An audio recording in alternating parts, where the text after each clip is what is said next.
Hello everyone and welcome to my channel. In this video we are going to learn about the highest response ratio next scheduling algorithm, and this scheduling algorithm is different from the remaining scheduling algorithms because here we are going to uh, perform the execution of the process based on the response ratio. Okay, after all the process arrives into the ready queue, then based on the highest response ratio, the process is selected for execution. And here the criteria is response ratio. So the process is selected for execution based on the highest response ratio, and the mode is non-preemptive. That means a process, if a CPU avails a process, then it will execute that process completely. Okay, and in this scheduling algorithm, the process having the highest response ratio will be executed first, and then it will give the chance to the remaining process. The response ratio is nothing but the ratio between the turnaround time and response time. So that can be given as the response ratio equals to waiting time plus service time by service time, or you can consider the service time as burst time also. Okay, so you can, so service time or burst time, that is the time taken to execute a process plus waiting time by execution, burst time we are taking as a response ratio. So it is the ratio between the turnaround time and response time. Okay, so in this algorithm, so the process will be executed based on the highest response ratio.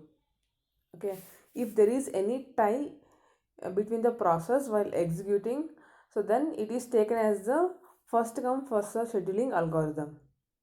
Okay, so if there is any tie, it will execute as a first come first serve scheduling algorithm, since this is also a non-preemptive algorithm.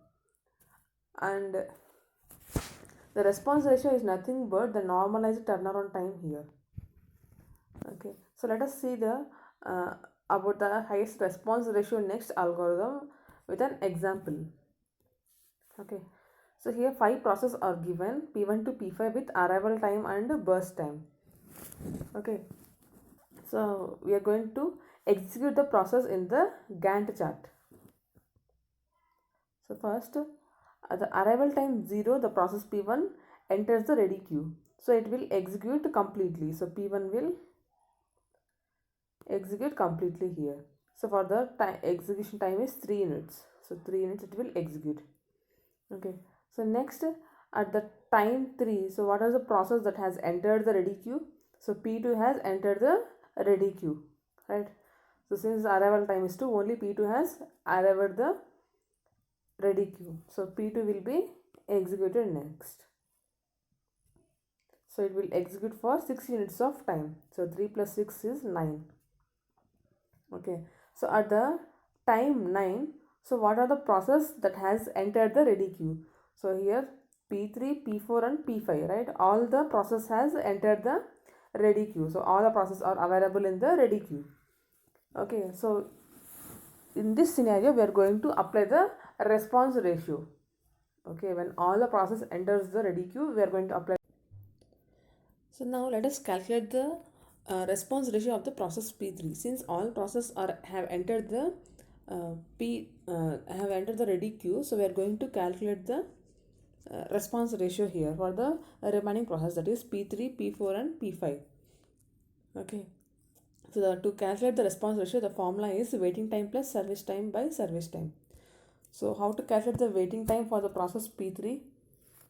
Okay, so waiting time means here we are taking the completion time of the previous process, that is 9 minus 4 of the process P3 plus 4 by 4. So 4 is the burst time of the process P3. Okay, so 5 plus 4, 9 by 4. So that is equals to 2.25. Okay, so we are going to note down this one for the response ratio for the process P3. That is 2.25. This is the response ratio. And next for P4 we are going to calculate similarly. So how to calculate the waiting time here? So waiting time is 9 minus 6. So 9 minus 6 plus service time of the P4, 5 by 5. So that is, so 3 plus 5, 8 by 5, right? So that equals to 1.6. Okay, so we will note down this one also for the process P3. So this is the response ratio of a process P3, that is 1.6. So next we are going to calculate the response ratio of process P5. Okay, so waiting time plus service time. So waiting time is, so 9 minus 8. 9 minus 8 plus, so what is the service time? 2 by 2. That equals to 3 by 2, right? So 9 minus 8 is 1 plus 2, 3 by 2. That is equals to 1.5. Okay, so we are going to note down this one for the process P5. Okay, that is the 1.5 for the process P5.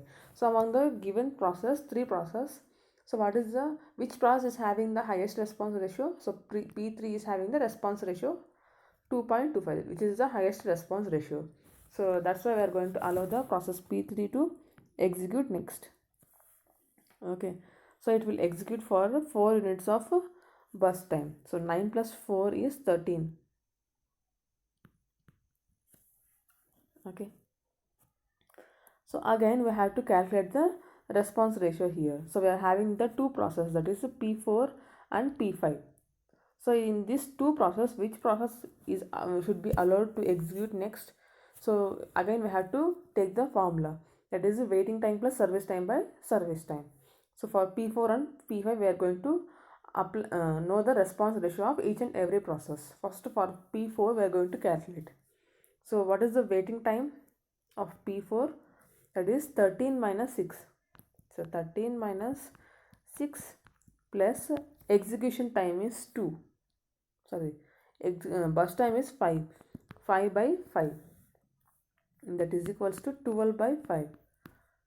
Okay, so which is equals to 2.4. So this is the response ratio of process P3. So process P4, right? That is 2.4. So we are noting the response ratio of P4. And then for P5, so that is how to perform the response ratio of P5. So waiting time is 13 minus 8. So 13 minus 8 plus execution time, that is 2 units by 2. So that it will become 5 plus 2, that is 7 by 2. So 7 by 2 is 3.5. Right. So like this we are going to apply this one. Okay. So which is 3.5 for the P5.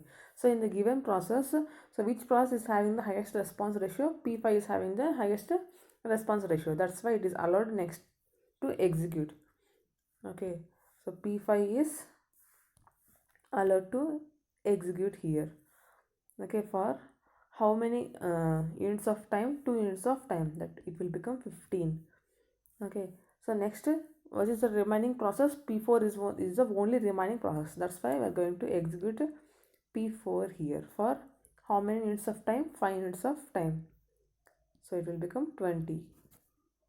Okay, so this is how we have to calculate the highest response ratio. If you want to select a process, then we have to apply the response ratio formula. We have to find the response ratio formula for each and every process, and among the process which is having the highest response ratio must be selected to execute.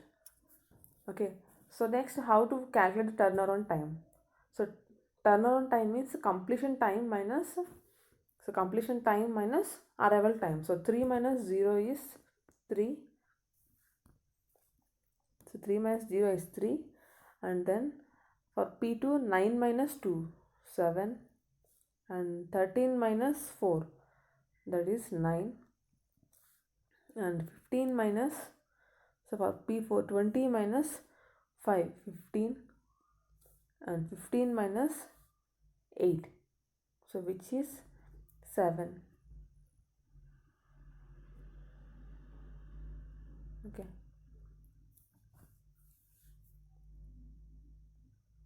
so next we are going to calculate the waiting time.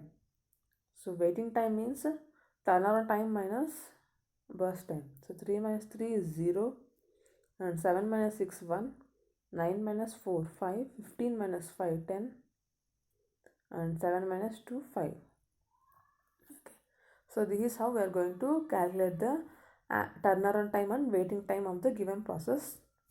So if you want to find the average turnaround time and waiting time, just perform the sum of all the 5 processes by total number of processes. Then we will get the turnaround time, average turnaround time and average waiting time. Okay, so here highest response ratio next, uh, it it works similar to shortest job first scheduling algorithm, right? In the case of the shortest job first scheduling algorithm, the process with the smallest burst time is allowed to execute. Okay, suppose if you are going to you are going to execute only shortest jobs, then the lengthier jobs has to wait, so they will be starved if you are allowing to execute only the shortest burst time jobs, right? But in the case of the highest response ratio next, so it not only favors the shorter jobs but also limits the waiting time of the longer jobs by giving priority to the response ratio. So this is the main advantage of the highest response ratio next algorithm. And some drawbacks are also there for this algorithm. That is, it is not practical, and it is difficult to implement, and it is difficult to implement because the burst time is not known in advance, and here the context switching is minimal. Okay, so these are some of the drawbacks. So it is practically impossible to implement. Okay, why it is not a impossible to implement means we cannot estimate the burst time, so that's why it is difficult to implement. So this is about the highest response ratio next algorithm, and thanks for watching my video. Please do like, share and subscribe. Thank you.